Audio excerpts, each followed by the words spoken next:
live from Palm Beach, Florida.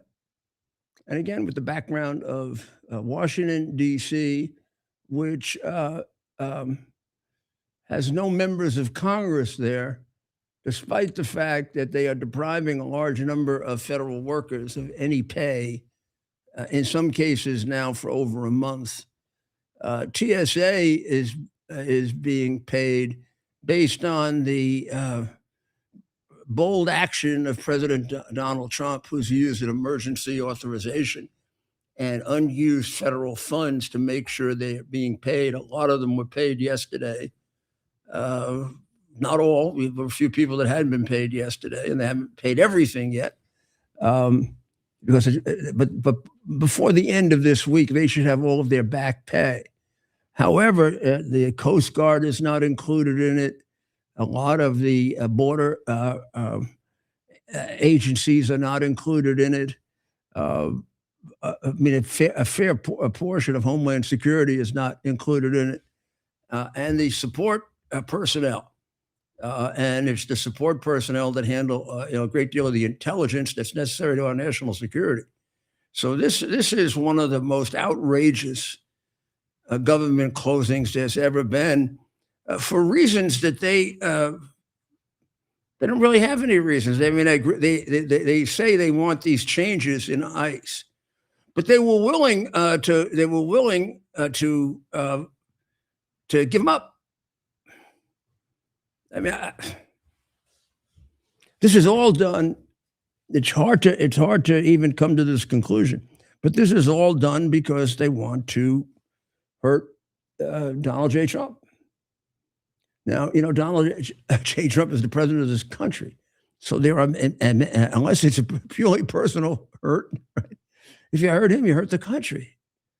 He happens to be running the country, so if you stop him from an objective that's a completely necessary one, like making sure these agencies are open so that our national security is assured. Or in the case of the situation right now, where we've got a tremendous influx of people coming up in June for the World Cup. As Andrew pointed out, my son Andrew pointed out last week when he was on, or earlier this week, sorry, when he was on earlier this week, the reality is that there are 73 games in the United States. 72 of them, as of several days ago, had over 1 million requests for tickets. Now, what that tells you is that these cities are going to be overwhelmed with people from all the various parts of the world that these teams come from. And therefore, you are bringing into the United States the world issues, the world problems, the world terrorist groups that really, in some ways, we would not necessarily have to be terribly concerned with. But we have to when, you know, there's a big stage, a world stage. These games will be looked at. I think even the small ones get bigger audiences than the Super Bowl. And then the big ones do 5, 6, 7 times what the Super Bowl does. So where do you get an opportunity to operate on literally and figuratively the world stage if you're a terrorist? So the preparation for it, and I can tell you, having done this work, you know, both in government and the company that I had, a lot of the effectiveness of security in a situation like this is intelligence gathering. And also knowing how to find the needle in the haystack. The amount of intelligence you get is so much and so overwhelming that whenever one of these things happen, haven't you noticed you can go back and find 5 things that they should have known? Sometimes it's fair and sometimes it's unfair. And I'm going back to when I was in government. I would describe it as, in each one of these incidents, there's probably that much information from the ground up. Then you got to know just what to look for, which means you have to have excellent intelligence, not just have it, but you got to command it. You got to understand it. researchers have to understand it. Your support staff is as important, if not more important, than the people you put out in the field. People you put out in the field are just only as good as the information they get. And those people are under tremendous stress right now. I mean, a lot of them are showing up for work, but not everyone. This is outrageous, and this has to be changed for good. There's no reason why, when the government can't agree on a budget, that the people who work for the government shouldn't be paid. We've got the money to do it. It's only just an accounting issue. And it doesn't happen in most other countries. Most other countries, first of all, don't close down. And second, if they do, like in states, the people who don't get paid if you close down are the legislators. Instead, our legislators are off, particularly the Democrats, having a great time. They were found all over the place. Kimmel, Senator Murphy was spotted with. Oh, well, Jimmy Kimmel, yeah, they're good, right? And instead of trying to work on getting the Senate and House to agree by everybody being there and just having to agree, Murphy, who's constantly accusing the president of all kinds of outrageous things, was having a good time out in see how happy he is? Because he's getting paid. And who knows how much money he has. I don't know if he came in rich but by now he's been in the Senate long enough that he is rich. Right. And there he is with probably the unfunniest man in America, Mr. Jackass. And then the best one, of course, was Representative Robert Garcia from California, who is the top Democrat on the House Oversight Committee. He was at the Fontainebleau, Las Vegas, at the casino bar. His reason, he went to visit his father. What, does his father live at the bar? Yeah, right, Garcia. You're visiting your father at the casino bar at the Fontainebleau.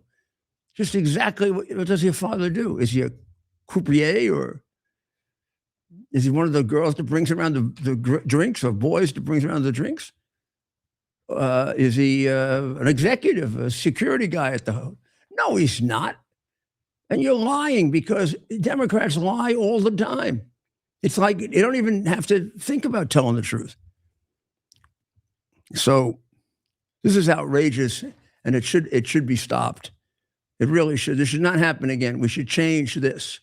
The government should go on when these immature idiots that we put in the Congress can't figure out how to make a modest compromise and have a budget that gives half to one, half to the other, and just go ahead with it.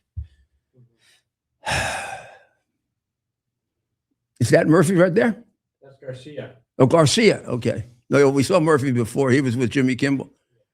Those two guys that are with Murphy, they look like security guys. Was he causing trouble? I mean, Garcia.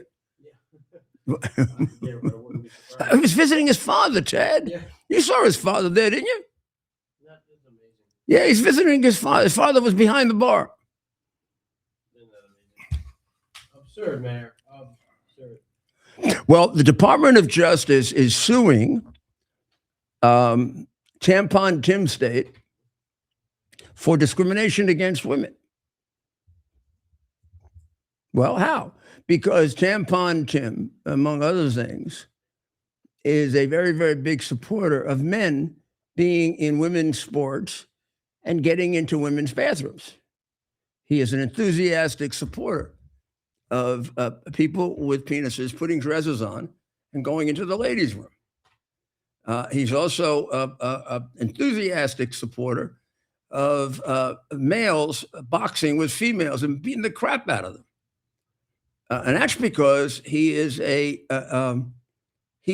until he is asked the questions and answers them, and can give answers to the questions of how much time he spent in China and how much money he got from China, and just why was he bringing students over to China for 20 years in a row, to educate them or indoctrinate them, tampon comrade.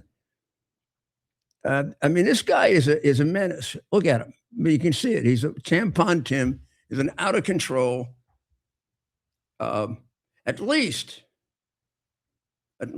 suspected a Chinese agent based on his long-term relationship with Red China, his 15, which is what his staff says, or 30, which is what he says, trips to China. The fact that no one's been able to look at and see how his businesses, which involve sending people to China, were paid for. How much of them were paid for by the Chinese government? How much did he make from the Chinese government over the years? And of course, that led to his saying things about how good socialism was and how China, about a year ago, he suggested that China should be brought in to resolve the Middle East war because they're a moral, a force for morality and a force for a decent thinking. But go tell that to the Uyghur people that they are intent on eliminating and are in the process of eliminating. Go tell that to the members of the Falun Gong who are brought in and they rip their bodies open for their kidneys, their hearts, and whatever else they can get out of their bodies. They don't wait for somebody to be near death. They kill you and then sell your organs for, ridiculous amounts of money. They have people coming in and out of China on an absolutely continuous basis, getting organ transplants that are not available except, after a long wait in the United States. And if you pay enough money, you can get it right away. So China's been doing this since at least the beginning of this century. Their primary source of organs is the Falun Gong, but they will also use the Uyghurs. They will use they'll use certain Christian communities.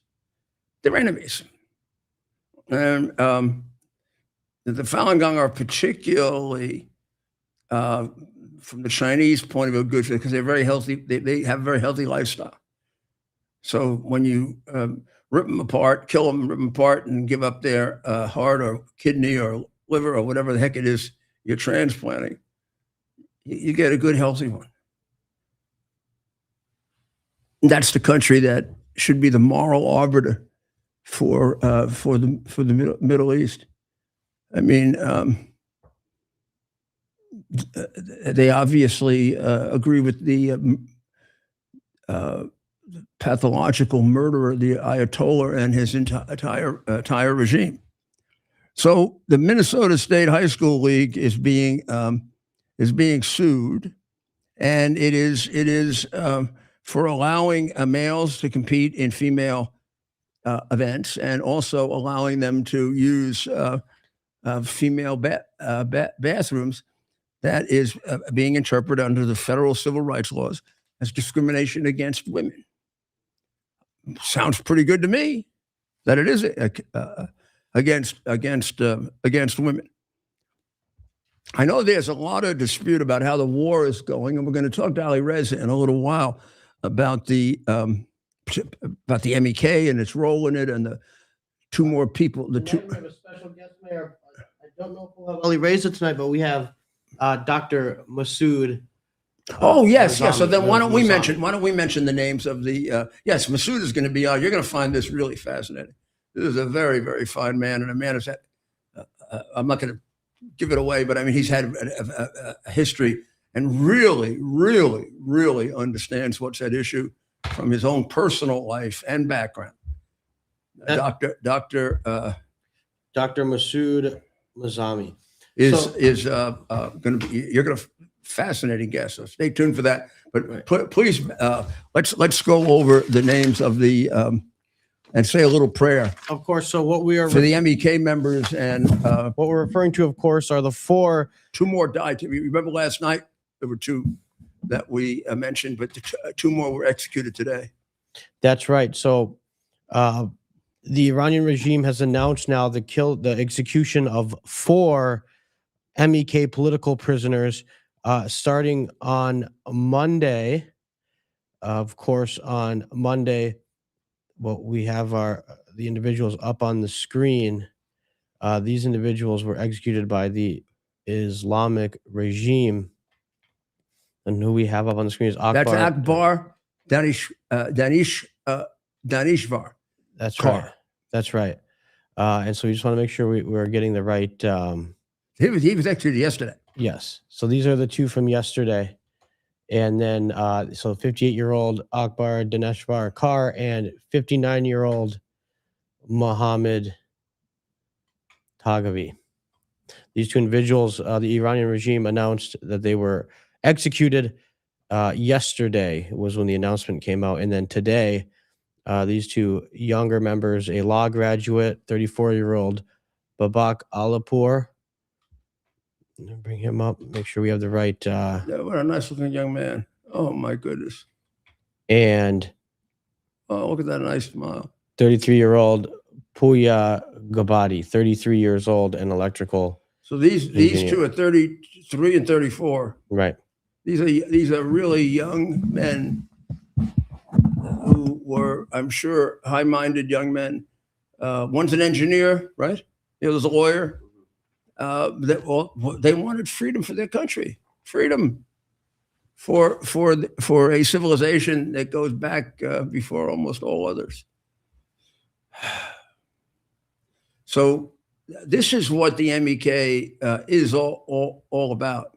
And when they say there's no one that can replace the Ayatollah, and they can't, the Ayatollah announced a year ago that the only organization they really had to worry about was MEK. It was the only one that could replace them.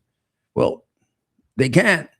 And maybe it doesn't sit well with the establishment and a lot of the rich interests that have sold out Persia and Iran for over 100 years.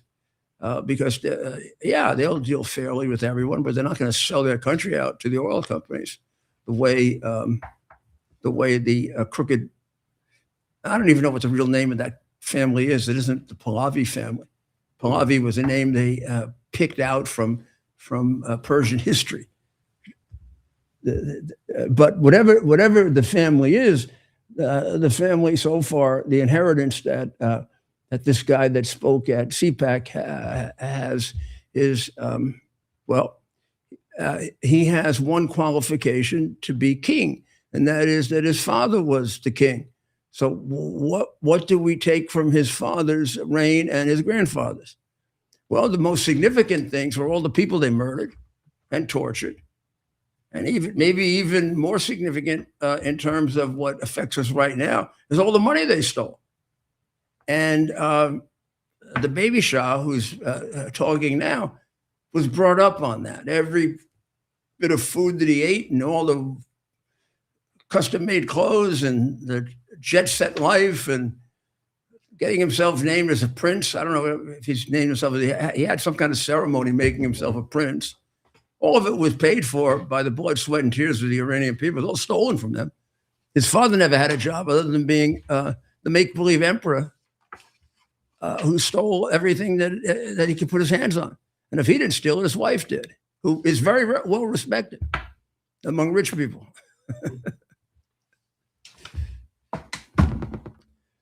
Well, I mean, I think he's had it. Notice the president's remarks about him. Well, he's a nice guy, but I don't think he's up to it. Right. I don't think he's up to the job. He knows. Yeah, I mean, it would just be another subjugation of the people of Iran. General Frank McKenzie, I don't know if we have this, but he was on Face the Nation, and he was the head of U.S. Central Command under both Trump and Biden. And he was asked on Face the Nation, I think what they're hoping that he would be critical, the way they go grab the Democrat Obama type generals. And General McKenzie kind of surprised him. I don't think he's going to invite it back. He said, I've simulated this war for many years in many positions at Central Command. We're further along than we would have expected to be at this point in all the simulations that I've seen. And we're on our way to a big victory. Do we have that?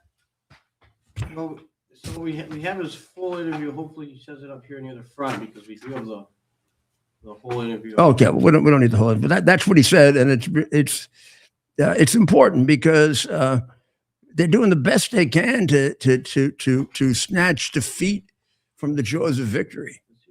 The press is. I mean, this is an overwhelming rout. And by the time it's over, it's going to be impossible to dispute, but they'll dispute it anyway. Just going to clip this Frank on the show here. Also, I don't think it'll be a game changer.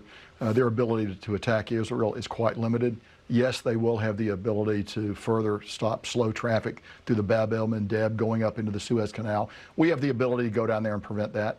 It will require additional resources, but we have those resources, and we can certainly do it if that becomes necessary. Well, the president has made clear that he needs to reopen the Strait of Hormuz. His language has been contradictory on some of these points as to who's going to do it and when. What's the military reality of making it passable? We're on our way to doing that now, Margaret. This is part of a plan that's been in existence for many years. What we're doing right now is we're reducing Iranian ability to target ships in the Strait through their short-range missiles, their drones, and other activities. We do that by maintaining air superiority over southern Iran on a 24/7 basis, looking for where these missiles are and striking them relentlessly. Once we reduce those to a very low level, then you'll be able to go in, if necessary, sweep for mines. I'm not certain they put mines in the water yet. I predict eventually they will. It's their nature.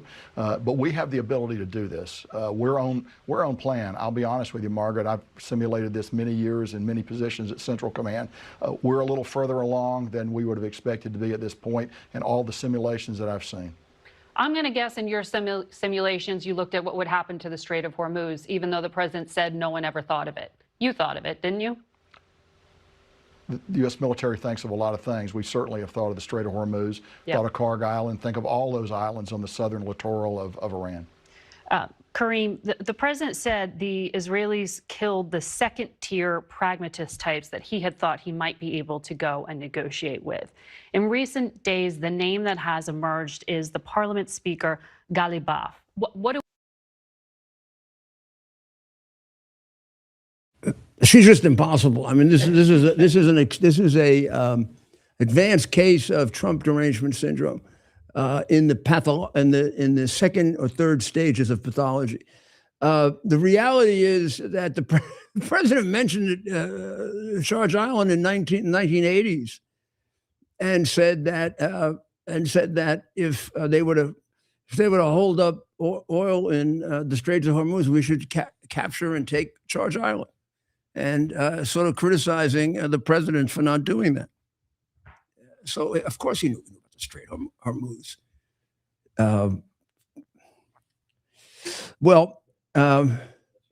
We have our guests if we want to. Yes, I do, and then we can do our.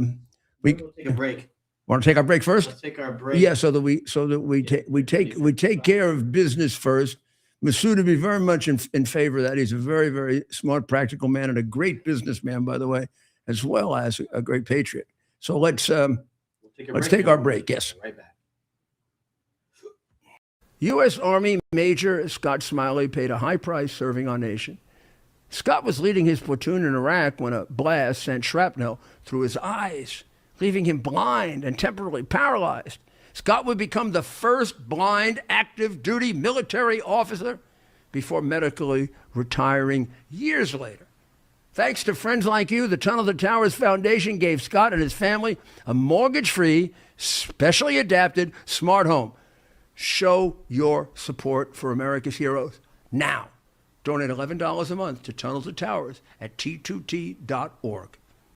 Are you ready for some action? I'm ready for action. Get the Elite TV plan only through the portal. 218 channels, and it's only $69.95 a month, Wow. including your free portal. That's cheaper than everyone else. Your favorite sports, movies, news, Wow. even daytime dramas. We're talking about ESPN, OAN, Newsmax, channels you can't get anymore in certain areas. Compared to the competition, this is a way better deal. Endless selection. Not to mention all the free music channels. There's over 700 premium and classic movies all ready to go. Wow. Plus, they got catch-up TV that allows you to go back and watch what you've missed or want to watch again. Cut your cable in half and get twice as much for free. Way more channels for half the cost. After the first year, the subscription then drops to $57.95 monthly, where you change or upgrade anytime. Go to QUXNow.com and get yours today. Use promo code RUDY. Act fast.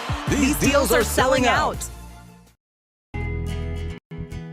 Here we are, pretty much at the beginning of the process here at this pristine, I call it a laboratory. It's not like a factory, it's like a hospital. This is the beginning of the process for roasting. Deep green, very good quality. Most people don't use this quality. We deal with small farmers because they like to know who we're dealing with.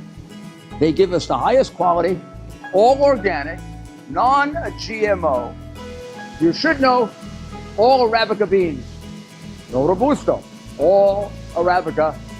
They're gonna go into the roaster and it'll get roasted for about 20 minutes or so.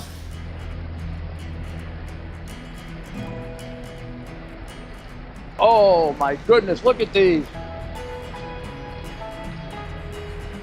My goodness.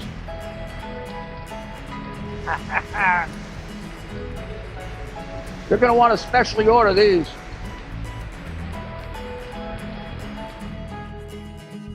This is what goes into Rudy's coffee.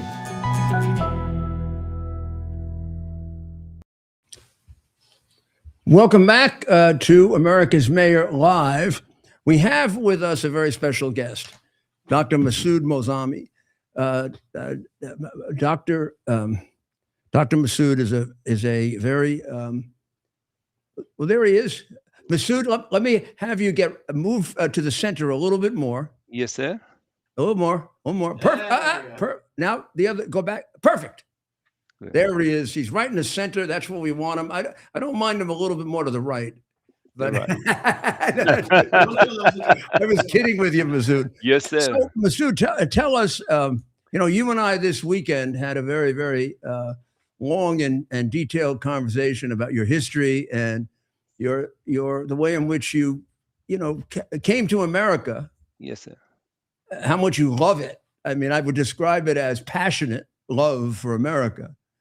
But I'd like you to tell us about maybe even more sensitive area, what preceded that, because we're dealing with that right now, that hatred and that terrible regime in Iran. And it's way back in your past and you overcame it and you beat them.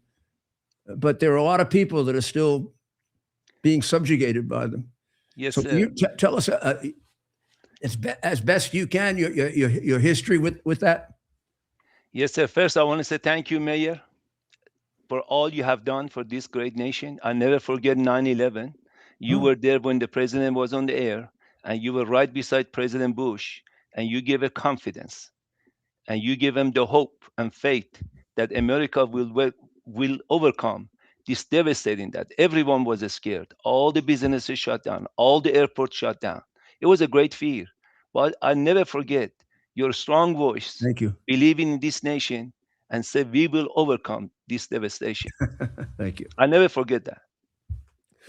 Well, now tell us about your personal experience, because there are a lot of people in this country that don't understand the danger that the regime, I call them the regime of terror, Yes, sir. danger they pose to us as well as the whole world. I mean, it's extraordinary, and you know it firsthand.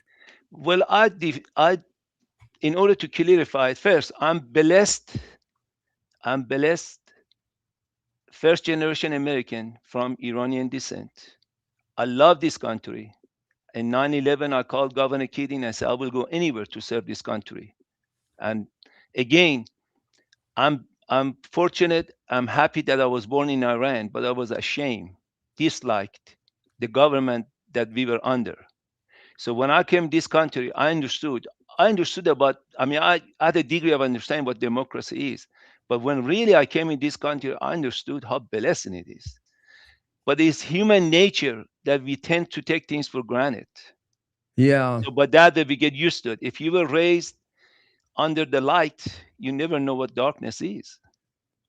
So these people, is a human tendency, but should not go to the point that we give up and we let people take away what we have earned and what the Declaration of Independence and those wise people give it to us.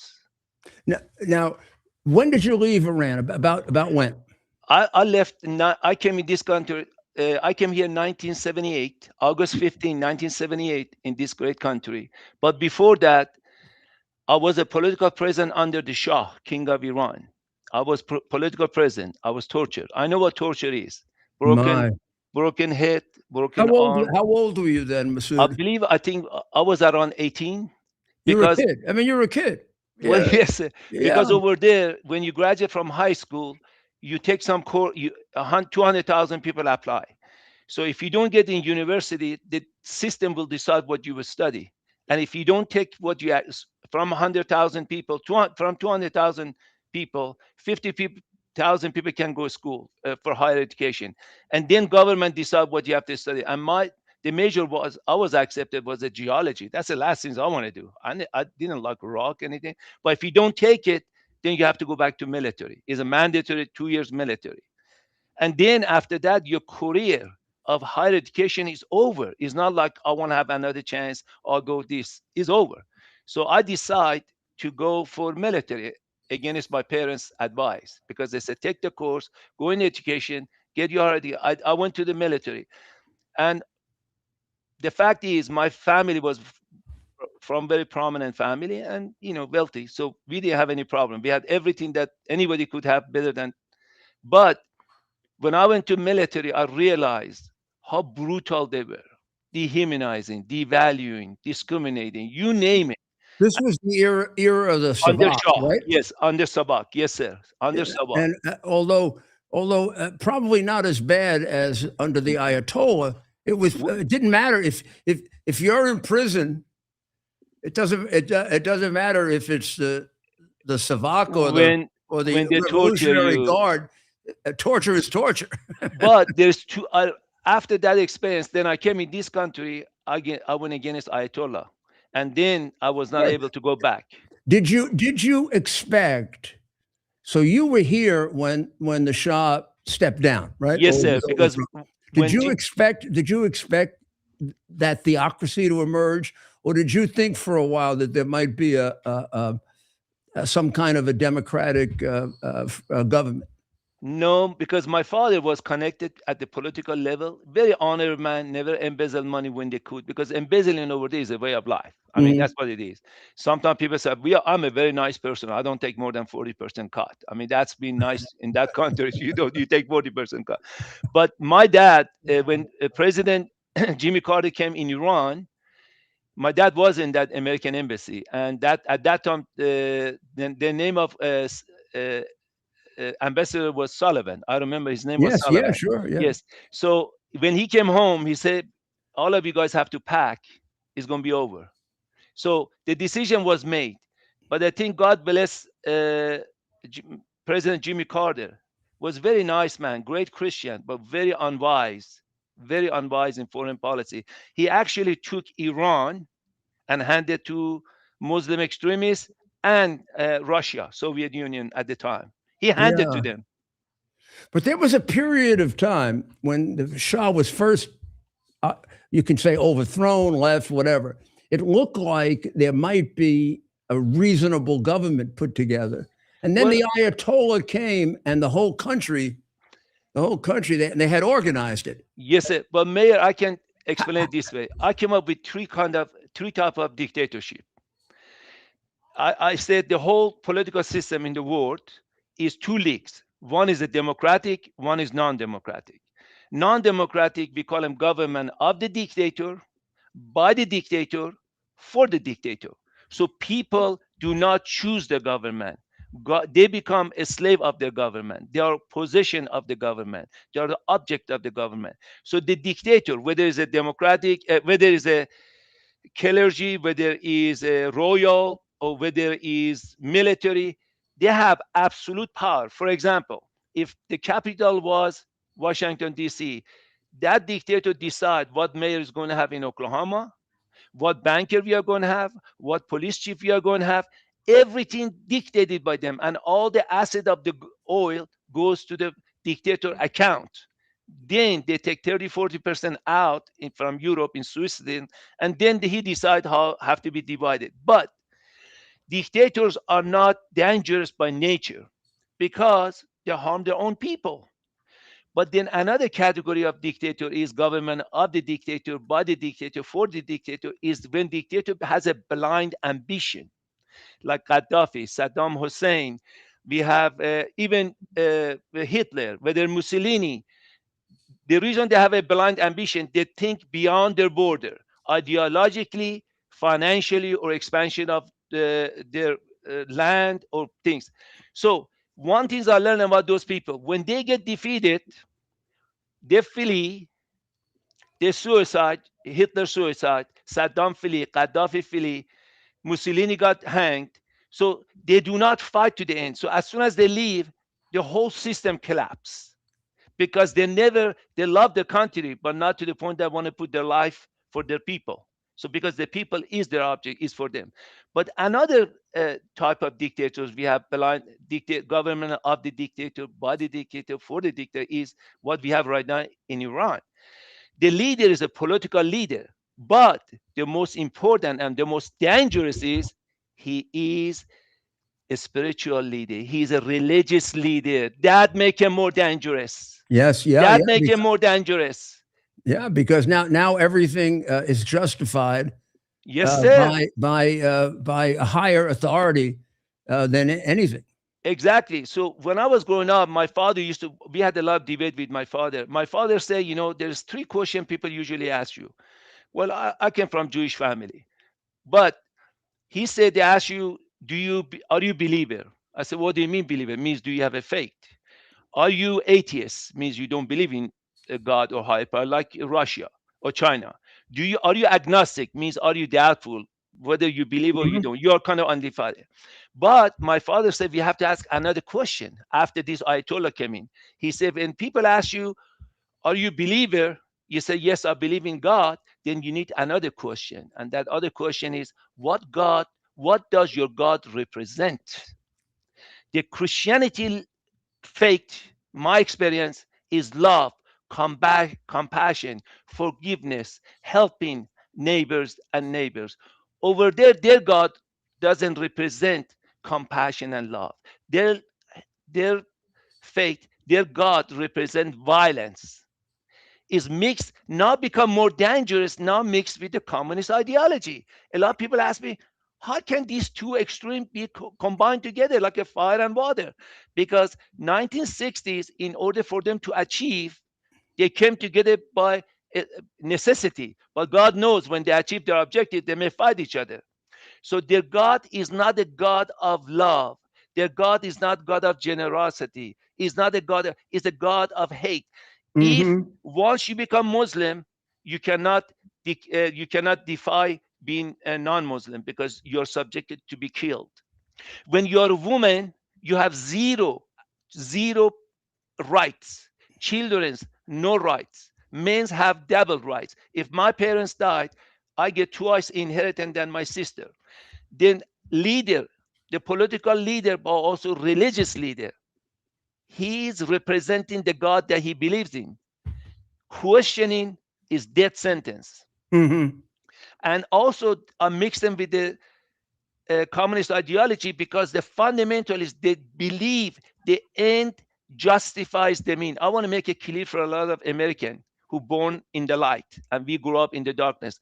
The end justifies the mean. So what does it mean? If they go into war, they can put their bomb, the most dangerous weapon, in mosque, churches, a school, hospital, and neighborhood. Why? Because they want to maximize the killing. And they justify that as serving God. Yes, sir. Yes, sir. And they And- want to and- have yeah. 70-something virgin. Yeah. You know, Then they Masood, can use the children. 5 years old can be married, forced to get married beyond their choice. And then the government dictate what is your outfit, how you have to dress. If the woman's covered their face, I have no problem. That's their choice between them and their family. But they mandate you. They have a police that monitor you. So my mom didn't have to. She was from very prominent, wealthy family, but she used to go with a group of ladies in the public bus and pull their cover up or put their hands, whatever the ladies do, they painted or something. They would get arrested. My mom got hit so much in the head that she lost one of her eyes, and now she has Alzheimer. oh my So goodness. Well, I God am bless you. blessed. My mom is blessed because many young people from elementary to university high student, they were killed. They were killed in silence with no mercy. They take people publicly. They hang them on the whatever they call them, that device. They hang them and swing them So do around you- in the you- public.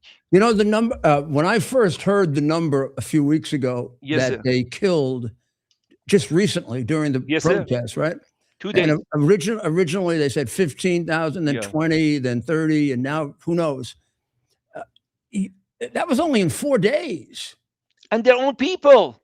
4 days. Yes, sir. How do you Their kill own- 30,000 people in 4 days? And that's what I'm saying. I'm trying to give a wake-up call. God bless Mr. Trump for his bold vision and determination. They kill their own people when they get a nuclear weapon. Yes, yes. You think they are going to hold hands, sing kumbaya, and coexist with you? Yeah. Now that's You why. cannot coexist with the cancer. Yeah. 9/11 was real. You were the 9/11 was real, but they came up with the most primitive technique. No, if you think about 9/11, the 4 people who ran it, Yes, sir. we don't know how many knew that the end result was going to be their suicide. We're not sure. Yes, But we sir. know that the 4 people who ran the operation on each Yes, one of sir. the planes, for 2 years, they trained in order to kill themselves. Yes, sir. They had to go through extensive training to learn how to fly a complicated plane. And they learned it in America. Yeah, We and trained them. so they spent 2 years here in America. Yes, sir. They saw a beautiful world, right? Yes, sir. And yet they remained focused on Yes, sir. when we accomplish this mission, we're going to be dead. Absolutely. And they were so, I consider it brainwashed, that they like a robot. They just went right straight ahead Yes, to sir. that mission. And You see, if that American isn't soldiers, dangerous, there's nothing that's dangerous. when American soldiers go in the war for necessity, most of our war really is, I call them preemptive strike. Means we know they're coming. We know they have a plan. They already told you us we're going that. to hit you. So Mr. Trump, what he's doing is a preemptive strike. You cannot wait for them. And then because 9/11, we are not going to have 9/11 anymore. We are going to have 10,000 times worse than 9/11. So he did a preemptive strike. Yes. Disarmament before they want to pull the gun on our head. But they have no value for life. That's what I'm saying. American soldiers, when they shoot, they duck their head. They want to come back home. They bomb themselves and they run to you. So I want to share with this American, I have value. We all have a value for humanity, regardless of race, culture, nationality, gender, ability. But the fact is, some ideology does not blend with Western ideology, period. Right. Coexisting, you cannot coexist with extreme Muslim, with the Muslim extremists mixed with the communist ideology. I Now, don't understand. When you say the Muslim extremist, Masood, obviously that doesn't describe other Muslims. There are plenty that aren't, but they don't. There seems to be a reluctance to speak up. Well, In other words, let's assume that Yes, the sir. extremists are a much smaller, but still a very powerful group. yes, sir. But the ones who are regular people Yes, sir. have to be the majority. But the problem I find is they should be standing with us against But the Mayor, against the extremists. you They shouldn't be standing with I prosecuted the mafia, right? Yes, sir. Yes, sir. I used to have Italians telling me when I did that I was being disloyal to Italians. And I said, just the opposite. Yes, sir. I'm cleaning up. I'm cleaning us up. We're no different than anybody else. We have a lot of great people, a lot of good people, and we got some really bad people. Yes, sir. Everybody has that. And if you get yourself defined by the worst people in your group because you won't stand up against them. But my answer, do you all respect, Mayor? This is the difference. When I left the country, 95%, 96% of the Iranian, they were Muslim. But I grew up among moderate, because we had two branches of Muslim. One, we call them Shia. One, we call them, the Shia branch has extremists. They call them Hassan and Hussein. The Hassan branch is more moderate. I grew up with some of them in that neighborhood. They talk, they never question what is your faith. They share food. Even they call their son and daughters Mary. They call them Jesus, Moses. They call their kid. They marry together. But you remember 92% of Iran used to be 95% they were Muslim. These people stood up against the radical of their own government. Guess what happened? 45, 50,000 people got killed. Yes, of course. What I'm saying is, I always say, God helped us. God give us sufficient wisdom and courage. Be able to tell the difference. If you're not able and willing to tell the difference between brass and gold, we will end up with the brass with the price of gold. There are millions of Muslims right now they are in the Malaysia. They are not radical Muslim. If we get, because anytime people get scared and panic and frightened, we have a tendency to go overgeneralize. Not all dogs bite, but we have to have sufficient wisdom and courage to understand the difference between Muslim extremists and moderate Muslim. Now they don't come because they get killed. Even in Iran, if you are not the branch of their Muslim Shia, they kill you. Right. They kill you. Simple as that. There's no negotiation. But the difference is this. If they want to have a Sharia law, number one, Muslim extremists. If they support Muslim Brotherhood, Muslim extremists. If they use non-profit organization as a care organization, Muslim Brotherhood. If the clergy declare America and Israel as a big Satan, as a small Satans, or clergy declare that we have to go get after American and we have to fight them and kill them, they are Muslim extremists. But if we cannot tell the difference, we open an open border, all you can eat buffet. Come on in, we feed you, we bathe you, we do everything you want. So we don't know the difference between brass and gold. Well, Massud, we have to go, but I have to ask you one more question. Yes, sir. Yes, sir. So your childhood was in Iran. Yes, sir. How did you turn out like this? I come from a very open-minded family, and I grew up in the political valley. But then when I was tortured, one of the conditions for me, by all the possibility, I should be killed. By all the possibility. In military, you don't urinate in Iran flag. It's a death sentence. The reason that I stay alive, because they thought they want to find out who I'm connected. And I was not connected. I was independent operator. So when my parents found out after a year and a half to 2 years, because my father, top general, he knew I was really, but they released me conditionally, and I went to Israel because we've had very close relationship with ambassador of Israel in Iran. They used to come to our home. So I went to Tel Aviv University. Wow.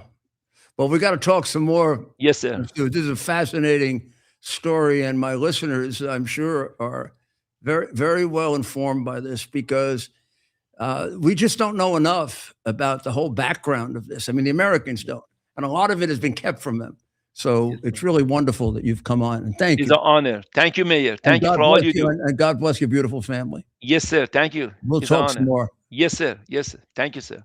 I told you he would be terrific, right? I told you he would be terrific. And that's, you have to hear a lot of those things, not all we've said to you, but you got to hear it from people who lived it and people who put their lives on the line for it. And what he's telling you has been the situation in Iran I don't know, going back to the beginning of the last century. And there's an opportunity. There's an opportunity now. And it may not, who knows if it'll come along again soon. And the opportunity is to crack this thing open. And we've gotten, I mean, I don't have enough of the inside information to tell you how close to the goal line we are. But I know we're pretty darn close. And the worst thing is when, you got to kick a field goal. I hate to use that analogy because human lives are involved here. You kick a field goal, people are going to die. You get a touchdown, it's all over. And a great nation emerges because there are a lot. I'm not going to say, I mean, Massud is an exceptional man who's been enormously successful here. And we'll have you get to know him better. You'll find out what he's a doctor of psychology. He's an enormously successful both scientist and businessman. So he's not the average person, obviously. But what I'm telling you, the Iranian people, and I've had a lot of experience with them since 79, 80.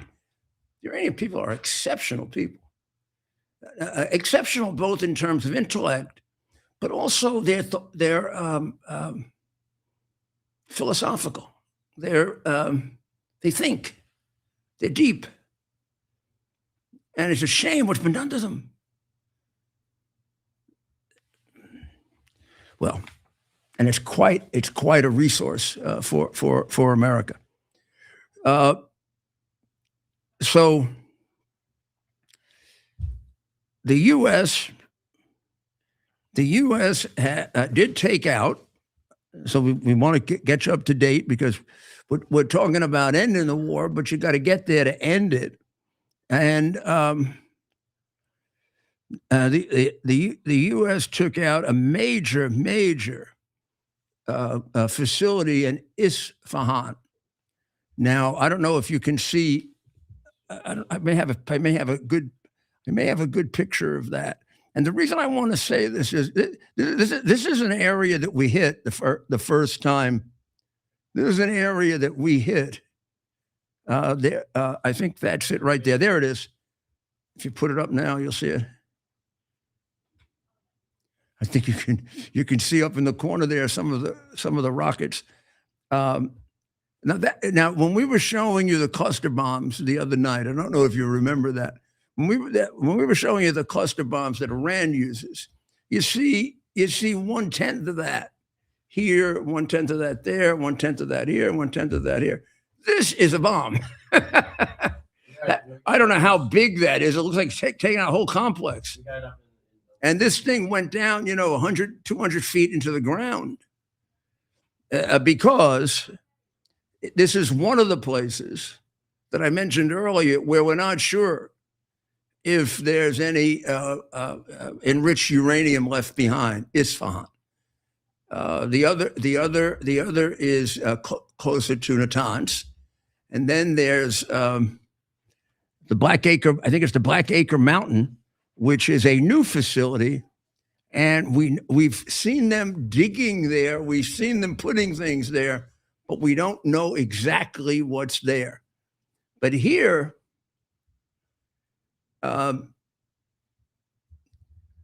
this is the place. This is the place where we weren't certain that we took out everything. There's a video up right now. It sure looks like we took out everything here with this hit. And I want you to, when they talk about who's winning this war, who's losing this war, who's really doing the damage, Iran wasn't able to do that anywhere. What you see there, that kind of bombing. I'm not even sure Israel can do that. These bunker buster bombs are extraordinarily powerful. They're just a little short of an atomic bomb, and they don't have the residue effect of an atomic bomb. They don't leave behind uranium that can if you're in the wrong spot and you're downwind, it can kill you. One of the things people are wondering, well, what is holding Iran together?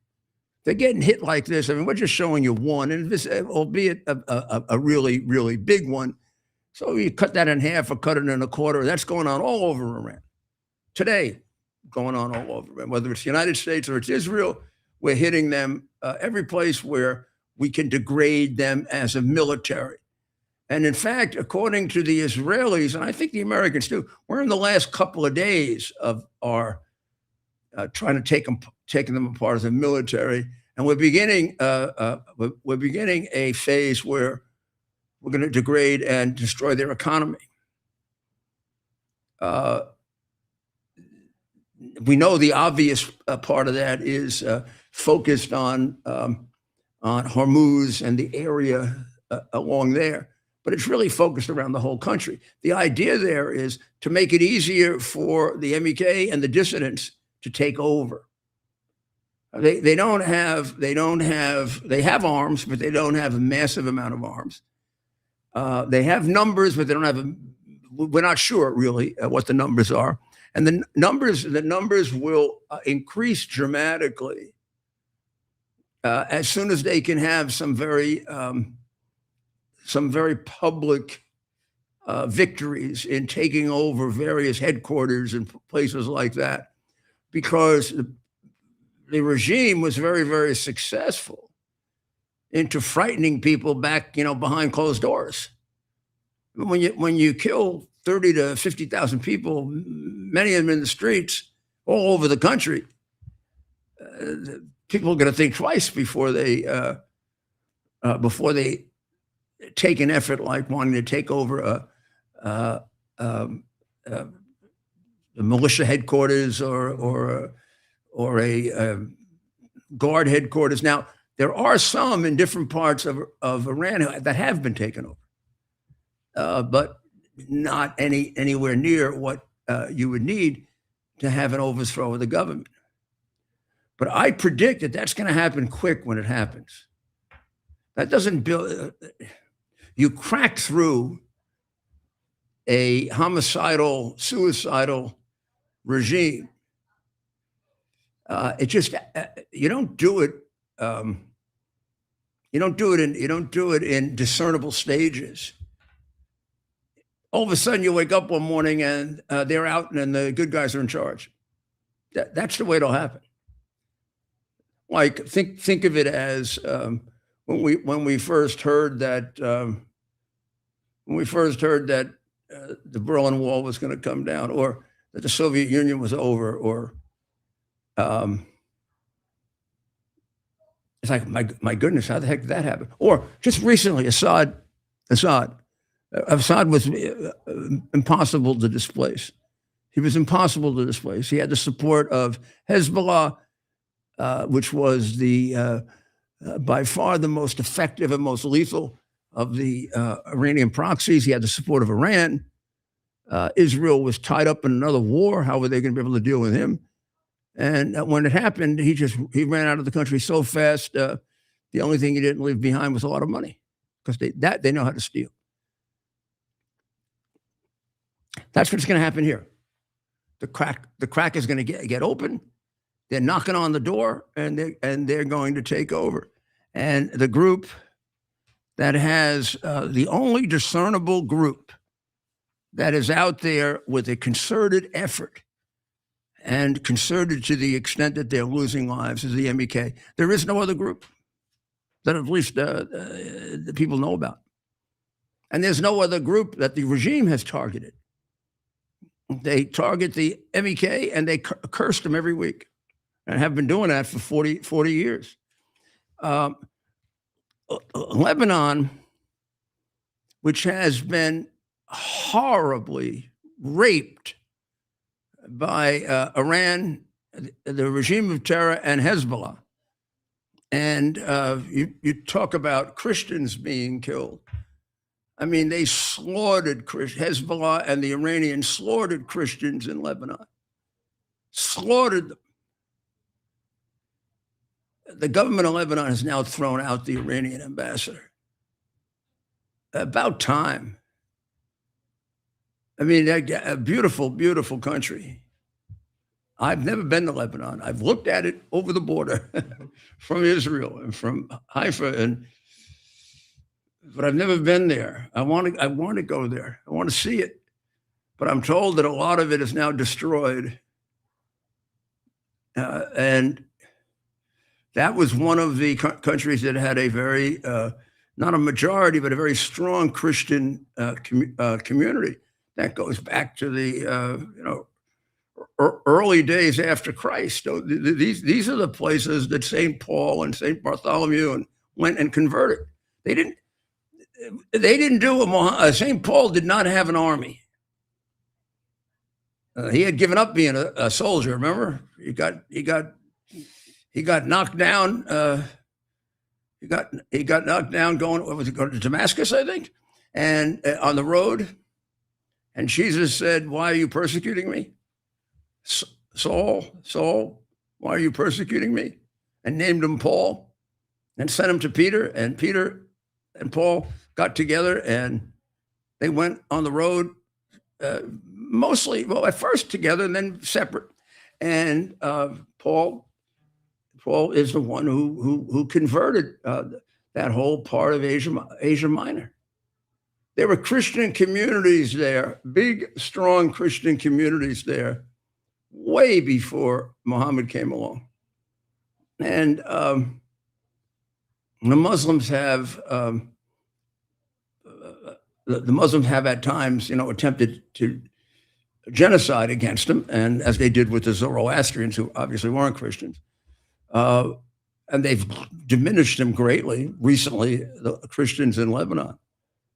But many of these Christians communities still remain. The Coptics in Egypt. There's a Syrian, both Latin church and a Syrian Orthodox church. All of this is the doing of St. Paul, who's a saint that both the Roman Catholic Church and the Orthodox Church and the Episcopal Church share. And I would imagine most of the Protestant denominations who recognize saints. I mean, Paul preached Christianity, and he created the biggest religion in the world. And it was not created by conquering armies. It was created by preaching the word of God, the word of Jesus Christ, and by the example of people who loved each other and people who died for their faith.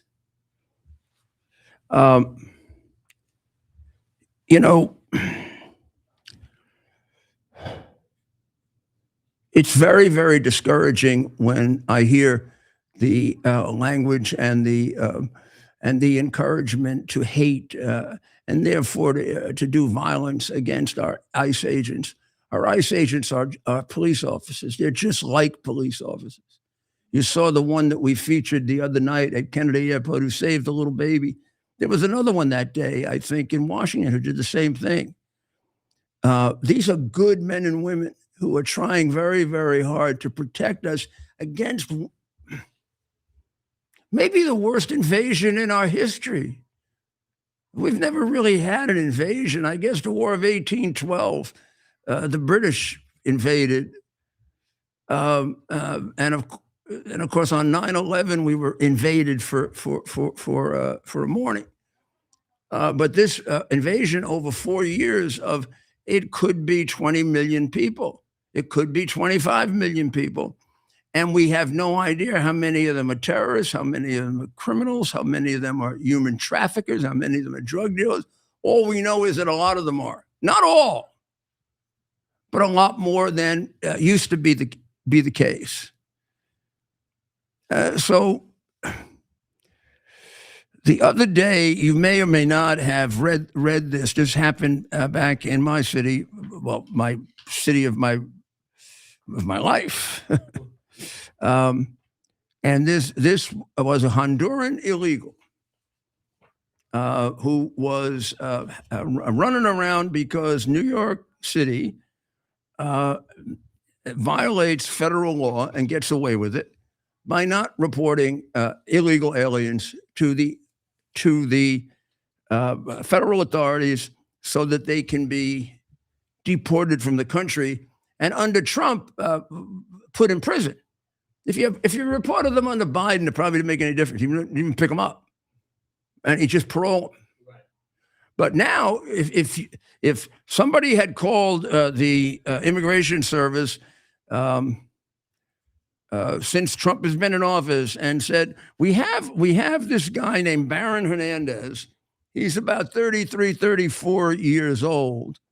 He's been deported 4 times.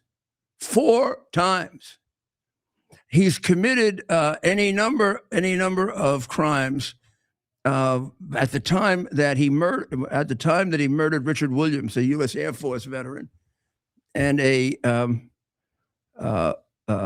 Vietnam veteran, 83-year-old Vietnam veteran, and Lexington Avenue and 63rd Street. He threw him and another gentleman, John Penna, 30 years old. He just threw them both on the tracks.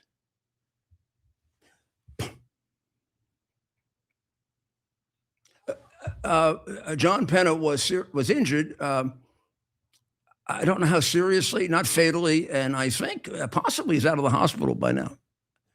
But the much older man, but a man with a great record of serving his country, and a man who was just the quintessential grandfather in his family, and living out the best part of his life that he earned after years and years of hard work and dedicated service to his country during the Vietnam War. His life was snuffed out by a man that shouldn't have been here. I mean, it's one thing to be murdered by somebody that has to be here because they're citizens. It's another thing to be murdered by the extras who get in and do not believe these people who tell you that the illegal aliens are less criminals than the Native Americans or Americans. There was an argument that could be made for that. Back when I used to do this immigration work. I was in charge. Immigration Service used to be in the Justice Department. And when I was Associate Attorney General, it was under my jurisdiction. And back in those days, or when I was the mayor, and I virtually knew how many illegals there were in my city.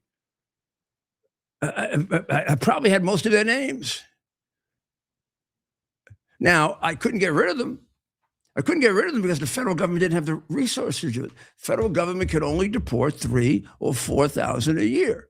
So no matter what I did, I was gonna end up the year with 397,000 illegals in a good year. So what I did, it wasn't just my idea. I worked this out from the other side when I was U.S. attorney. With Ed Koch, what I did was, in both situations, on the federal government side and on the city side, we tried very hard to focus and use those spots that we had to get rid of them for the worst cases. And in doing that, I was pretty certain, and the surveys showed that although, of course, there were criminals among the illegals, but they weren't as heavy as the criminals among our own population. And of course, it was a time of New York City having record murders, record crimes. Just to give you an example, last year, what the heck was there? 400, 500 murders. So when I took over as mayor, there were 2,200 murders. And then just extrapolate that to all the other crimes, okay? Now, when they say that, when the New York Times and the lying liberals say this, that the illegals are less criminal than the native, whatever you want to call them, the legitimate Americans, it's not true with this group. This is a totally unique and different situation that we've never faced before. There was always at least some degree of difficulty in getting in. And therefore, a large percentage of the people who got in, even under the lax policies of the Democrats where they were paroled here and paroled there, at least there was a check of them at the border and a record of them in most cases. Now, just the opposite under Biden. At some point, it became ridiculous even to have records. 12,000 people lined up to come in. First of all, in most cases, it wouldn't do any good to try to vet them. The country they came from wouldn't give you the information. So we see a lot of these criminals come from Venezuela.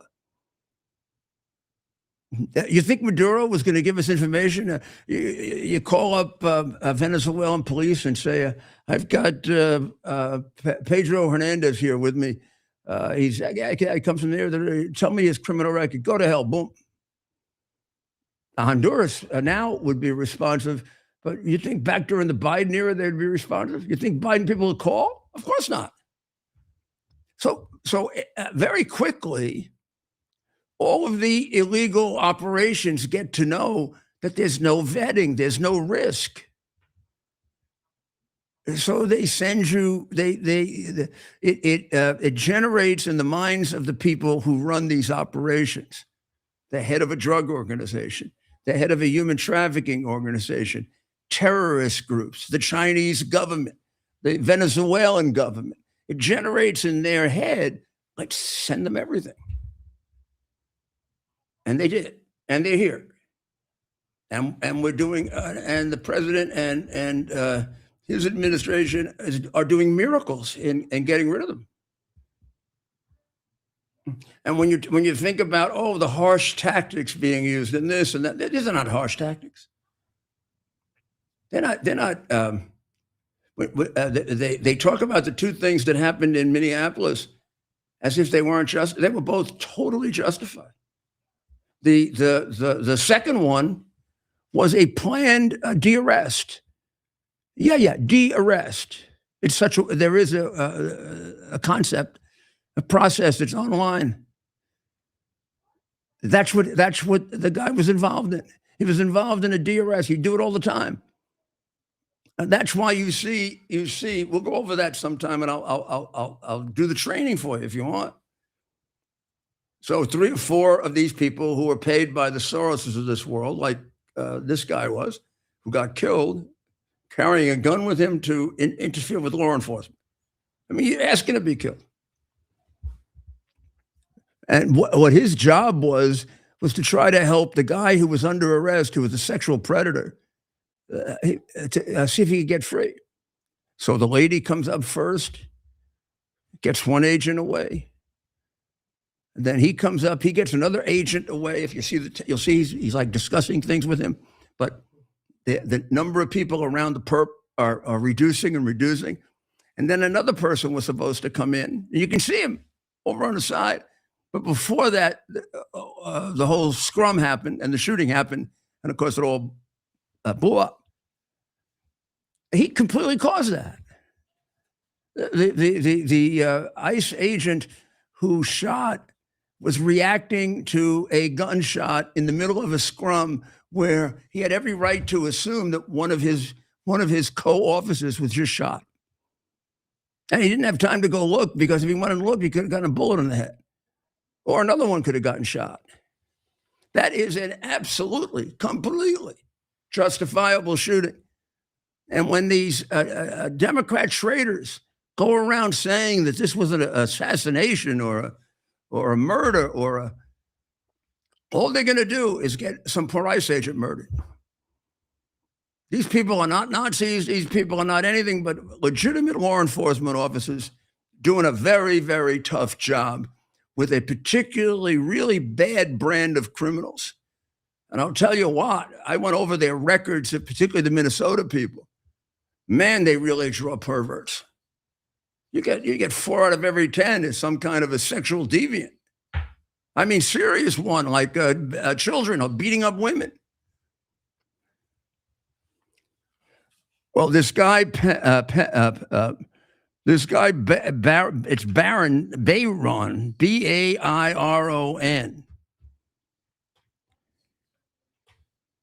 And he was ordered deported 4 times before Trump, of course, under the come into the United States and rape us Biden administration. And All of a sudden, he's on the subway track. There were two people there, an old man and a young man. And there's a cell phone footage of it. I don't know if we have it. And he pushes one and then the other. And I think Mr. Williams landed on his face, which may have actually rendered him unconscious. This is after. We don't have video of the actual accident. This is him after. Was that afterwards? Yeah. Here he is. That's him there. That's the animal right there. That's the illegal alien that's only in this country because we didn't have we had a president who was an operative of the Red Chinese government. And, you know, at some point I did an interview today with my good friend and the great columnist Miranda Devine, which will be on her podcast next week. And we talked about that. Kirsten Fleming, who also writes for the Post, congratulations.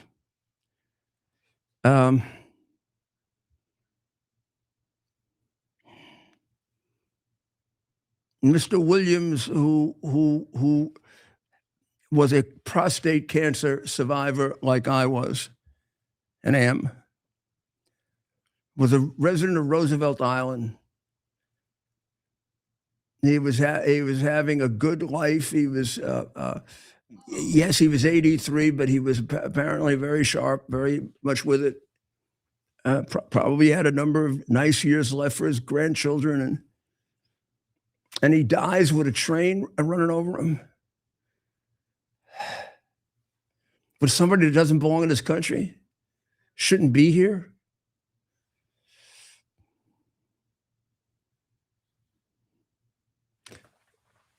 Mayor Mondant hasn't said a word about this. He hasn't called the family to ease their burdens, and he's real worried about Hamas.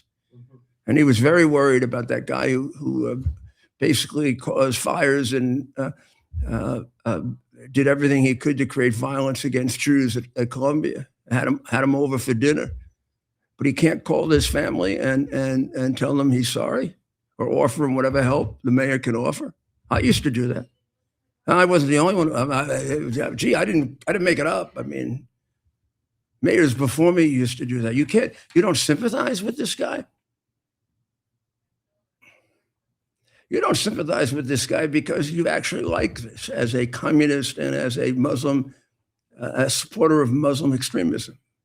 It creates the chaos that you want to destroy our country.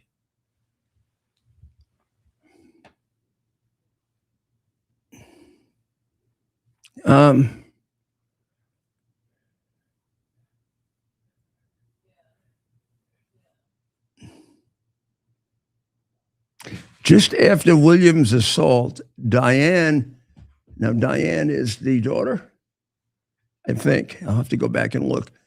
Just after Williams' assault, Diane said she reached out to the governor, mayor, MTA, NYPD, and the Manhattan DA. Oh, gods, nothing from these animals, nothing. Because they don't care.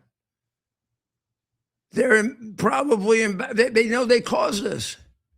This never had to happen. Other murders, you know, somebody's here, someone's a juvenile delinquent and he kills somebody. That's not the mayor's fault, and that's not Biden's fault. They're here. It may be the mayor's fault if the mayor put him out of jail like he's trying to do now from Rikers Island. And, you know, everybody in Rikers Island is a pretty damn dangerous criminal because we don't put anybody in jail anymore. He starts letting people out from Rikers Island. We're basically talking about the same garbage as this, which is why people are leaving New York. It isn't just the taxes. You look at the mayor and you say, can you protect me? And you say, no, he's working for the other guys. He's working for the Bayron Hernandez's from Honduras, who has been deported 4 times, and according to Kirsten, has 15 criminal charges. Actually, that comes from the Department of Homeland Security.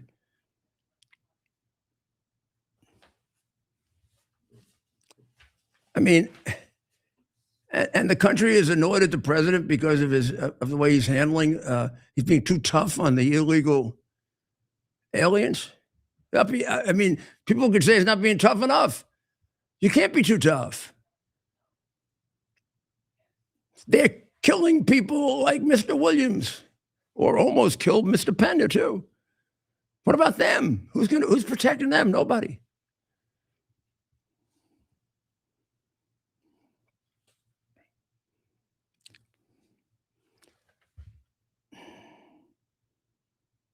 Oh my goodness. Well, the social media cases. Before we finish, I have to describe this to you. This is known as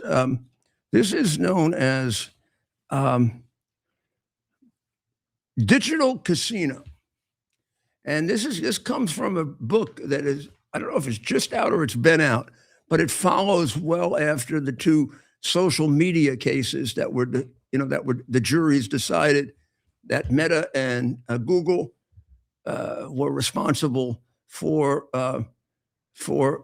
the depression and the horrible situation of this young child. And then there was another case. There were two of them. And the way they get around the immunity law that they have is they get around it because they say this wasn't the content that they were suing about or bringing a criminal case about, or I don't know if it's a criminal case or civil case by the Attorney General, but it's the way in which the platform was created. And they created the platform to specifically addict young people. So here's part of the proof that Micheline Doucleff, in her book, Dopamine Kids, was able to uncover. So betting apps, like if there's an app, if there's like an app that does well,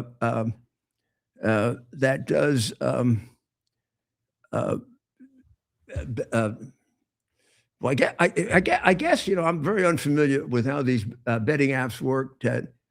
But can you actually mimic the machines at? Can you actually mimic the machines in Las Vegas and at casinos online? You can now. Okay, so I don't want to say, obviously. do they? So they're basically you can. I don't want to say there might be some. well, according to this book, it sounds like you can, and Yeah. so those are slot machines, Right. right? I don't know if they call the same thing if they're on here. Thing, right? We want to be. Well, probably call something, but it operates the same way. Yeah. So here's what she uncovered from an expert, a couple of experts. Let me see if I have the expert's name. I don't know that I do.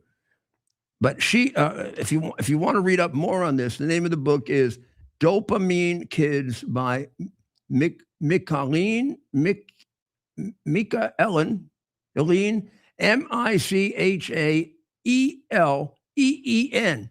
which sounds like a beautiful Irish name.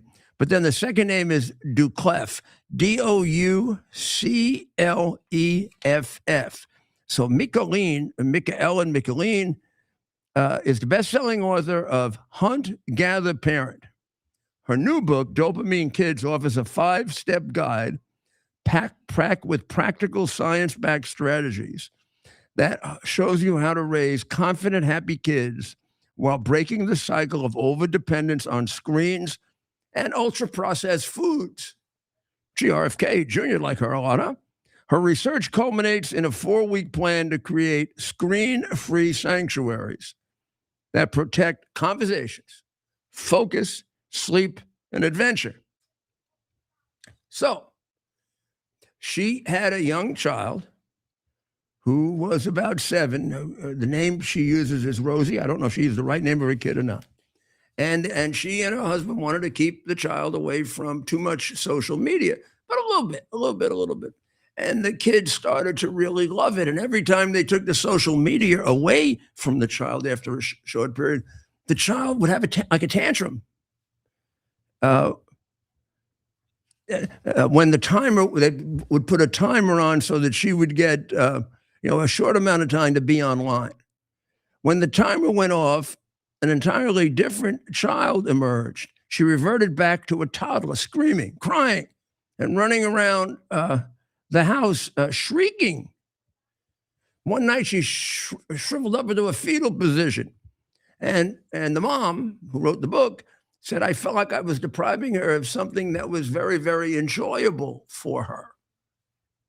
But then as she did her research, she realized it was just the opposite, that she was interpreting Rosie's conduct incorrectly.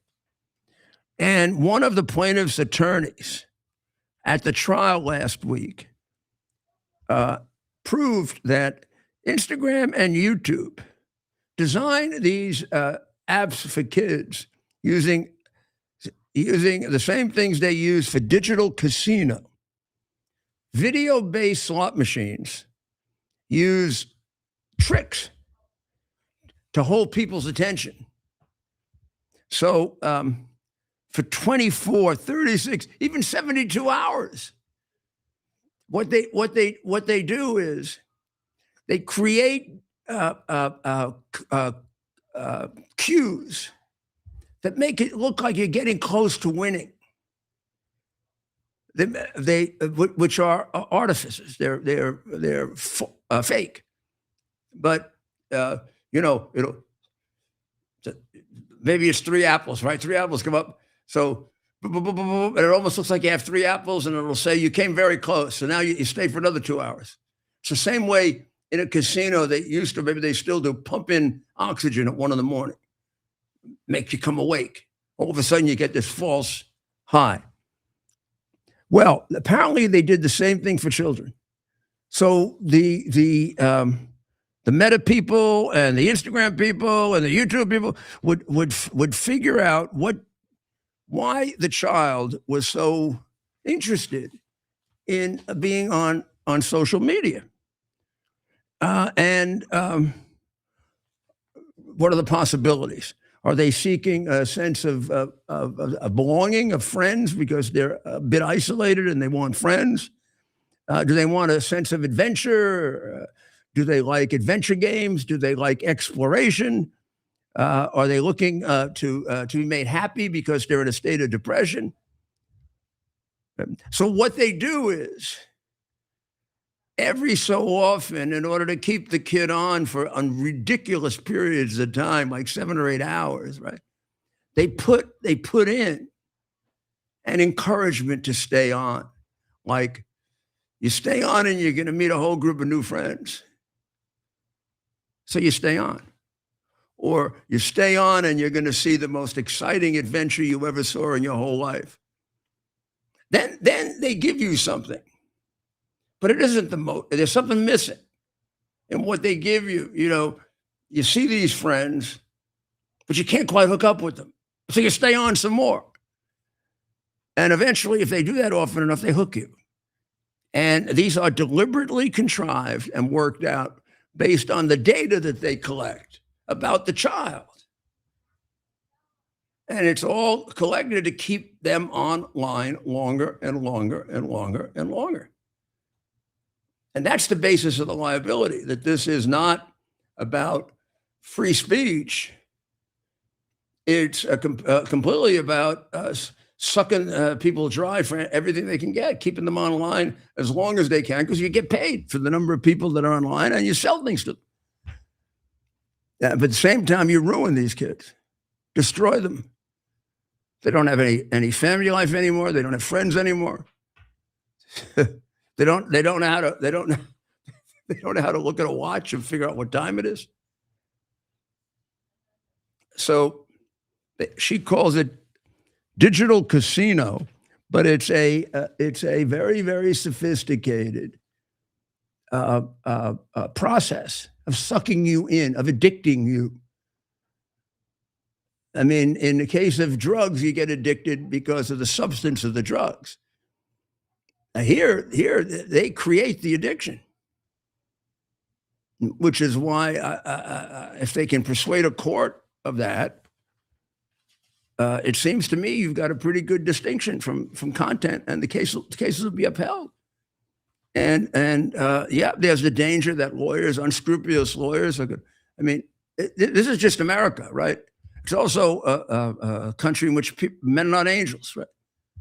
We do have a fair number of crooks. So you put out something like this, and you are. I mean, there's a lot of objections to these cases because they say all the unscrupulous lawyers are going to bring phony lawsuits, and every kid's going to bring a lawsuit, and well, you are going to have some of that. You are. I mean, just unless you'd like to clean up the legal profession, which I'd love to do, since they kicked me out of the two bar associations, about which I am very honored. I mean, both of them were left-wing machines and crooked as hell. The one in New York sits by and watches the most crooked judicial system in America just go on and on and on and participates in it. So, I mean, it is possible that the lawyers will abuse this, but also on the other side, there'll be a lot of very, very legitimate cases that maybe get these impossibly horrible acting and totally amoral idiots who create these games, who have no values, no morals, and no decency. Kind of get to them the only way you can, by making them pay. So we allowed the Russian tanker to go through the Cuba because they're, it's one thing to put a lot of pressure on them. It's another thing to kill everybody in Cuba, which would be horrible. Because hopefully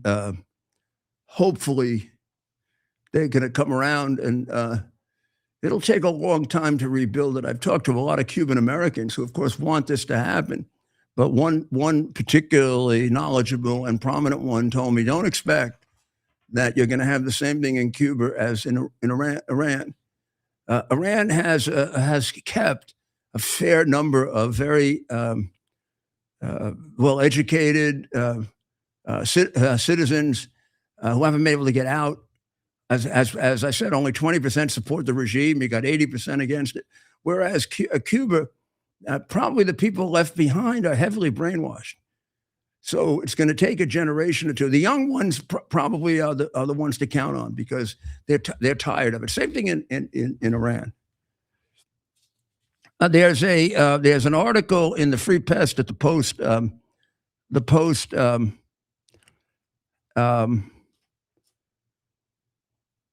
the Post pointed out today, written by Judge Glock, and it argues for privatization of the airports and even the security at the airports. Over 80% of commercial airports in Europe use private screening. 20 U.S. airports do. Canada contracts it out. And Canada and Britain have privatized air traffic control. Germany and Australia use government-owned companies. They're sort of half government, half not. And about 75% of passengers in Europe use privatized airports. I was extremely in favor of privatization and attempted and got really, really close to privatizing LaGuardia and Kennedy. And then Mayor Bloomberg didn't follow through on it. But we had built a report for it. It was a shame. Now, I would have to think more about privatizing the security. I was in the security business, and of course would have loved to get the contract. But there's no doubt the airport in general should be privatized, should be put on a profit-making basis.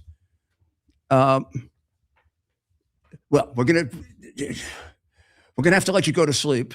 I guess, Mayor, there's so much we still didn't cover, and I thought maybe we were going to have a special announcer from the president tonight. Tomorrow night at 9 p.m. What's that for? The president's going to be making some updates on Iran, so we will be on the air for that. Okay, all right. We'll be space launch tomorrow at 6:30 at Cape Canaveral. We'll talk about it after. 6:30 in the morning or at night? 6:30 p.m. 6:30 p.m. is they're going to take off in space. A couple hours from here. And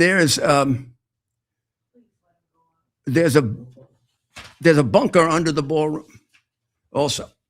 There's so much news. The bunker, the library. Yeah. Okay. We'll cover it all tomorrow. Thank you very, very much for joining in.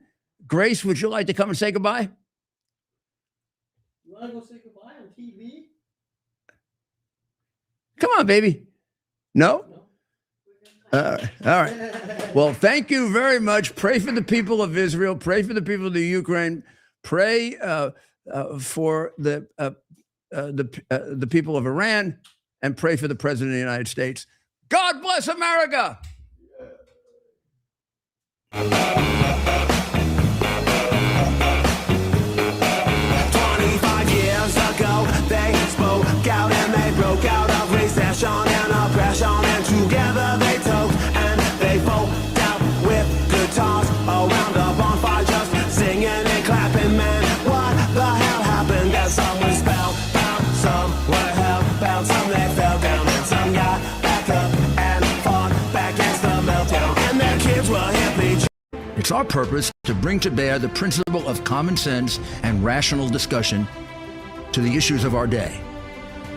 America was created at a time of great turmoil, tremendous disagreements, anger, hatred. There was a book written in 1776 that guided much of the discipline of thinking that brought to us the discovery of our freedoms, of our God-given freedoms. It was Thomas Paine's Common Sense, written in 1776, one of the first American bestsellers, in which Thomas Paine explained, by rational principles, the reason why these small colonies felt the necessity to separate from the Kingdom of Great Britain and the King of England.